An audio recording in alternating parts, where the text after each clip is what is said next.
Salve pessoal, boa noite, tudo bem com vocês? Aqui é o Theo e hoje a gente vai dar uma olhada de forma bem simplificada e resumida na história da geofísica, dessa incrível matéria. Mas primeiro, o que é geofísica? Ela é o estudo do planeta Terra usando a física, aquela matéria que a gente estuda lá na escola, só aqui de forma mais aprofundada. Vai estudar as estruturas do planeta, a crosta, que é a parte mais externa, mais de fora, o manto, que é a parte do meio, e o núcleo, que é a parte mais interna, a parte mais quente. As propriedades físicas e os processos dinâmicos de movimento da Terra, ou seja, afastamento e encontro de placas tectônicas, como a gente vai ver a seguir. Podem ficar calmos.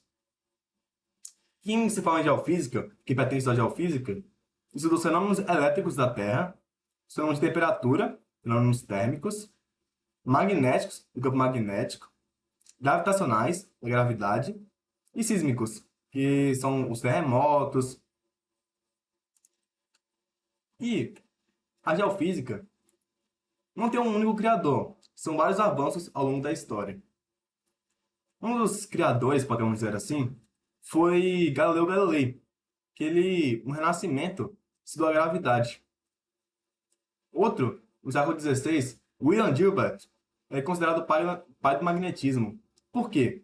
Porque no seu livro De Magnet, olha como o pai manja de francês. Brincadeira. Mas ele considerou a Terra como se fosse um grande imã. E hoje em dia, a gente realmente sabe que isso é verdade. Que na Terra existe o Polo Norte e o Polo Sul, geográfico. Só que os polos magnéticos são opostos. O Polo Norte magnético fica no sul e o Polo Sul magnético fica no norte. E no século XVII, não tinha um método muito científico, muito sistemático de estudo da geofísica, nem da geologia. A única base mesmo científica era a mineralogia, que é o estudo dos minérios, da extração. Por que não tinha um método muito sistemático? Porque era muito místico, era muito religioso, tudo eram explicações divinas. Então, no século XIX, o termo geologia ficou famoso, porque em 1807 foi fundada a Sociedade Geológica de Londres. Bem, eu vou mostrar umas imagens provocativas aqui. Precisam pensar o que tem a ver com o assunto. Aqui a gente tem duas placas tectônicas em movimento. É quando elas se encontram ou se afastam, formam terremotos, formam ondas sísmicas. Aqui tem o ciclo de fogo do Pacífico. Ou seja, o que é isso? É quando tem placas tectônicas em contato, formam vulcões. Ou seja, é uma atividade muito parecida com a anterior. Quando tem contato de placas, tem vulcões também e tem terremotos. Aqui a placa do Pacífico, quando está tendo contato, elas formam vulcões. O que isso tem a ver? É porque os cientistas do passado, eles observaram esses fenômenos, eles pensaram, pô, o que acontece com os terremotos e os vulcões? Porque eles tiveram um grande estalo, assim, ao estudar o assunto. Eles perceberam que os terremotos aconteciam em certas áreas específicas, que era a região do encontro de placas tectônicas. Mesma coisa com os vulcões, que era na região de encontro de placas tectônicas, no caso, afastamento. Isso ajudava aos cientistas estudarem o interior da Terra. Por quê? Porque aqui tem rochas no interior da Terra. E quando acontece o vulcanismo, o vulcão joga para fora o que estava dentro da Terra. Então ajudava as pessoas a estudarem o que tinha dentro da Terra. E um grande virado de chave que ajudou a gente a entender o planeta Terra foi o uniformitarismo de James Hulton. Mas o que é isso? É que os mesmos fenômenos que acontecem no passado, geológicos, ou seja, da Terra, por exemplo, afastamento, encontro de placas, acontecem no presente também.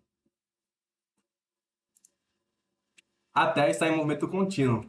Por isso, que chama de uniformitarismo. É uniforme, é constante o movimento da Terra. Então, o presente é a chave do passado. Ou seja, sem estudar o presente, a gente vai descobrir o passado também. E aqui tem o James Hilton, o senhor James Hilton, aqui na foto. E no passado, eles usavam para estudar a gravidade, por exemplo, o pêndulo, um pêndulo simples. E também para estudar o magnetismo, usaram a bússola. Tanto que, na história, uns dos que descobriram a bússola foram os chineses, lá no passado. E outro medidor geofísico muito importante é o sismógrafo, que ele funciona por meio de um pêndulo e de uma mola. Nesse caso, o sismógrafo vertical. E não é o foco do vídeo, é mais uma curiosidade mesmo, que existem sismógrafos mais avançados e menos avançados, que registram as ondas. Mas e no Brasil? Então, no Brasil, a Petrobras, que é uma empresa que explora petróleo, ela comandava as estações geofísicas aqui no Brasil, em atividades marítimas. Só que a partir de 2010, outras empresas começaram a se aventurar nesse ramo, para aquisição dados sísmicos. Ou seja, dentro da Terra e tal, terremotos, do movimento da Terra. E aqui estão as referências. Eu peguei de um aplicativo chamado Masternow, que está disponível na Play Store. Eu peguei do site da USP, do Instituto de Astronomia e Geofísica da USP, da UFPA, que é uma universidade federal.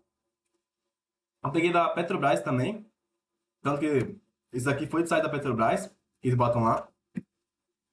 E de um site chamado GeoAnálises. Espero que tenham gostado. Um forte abraço. Tchau, tchau.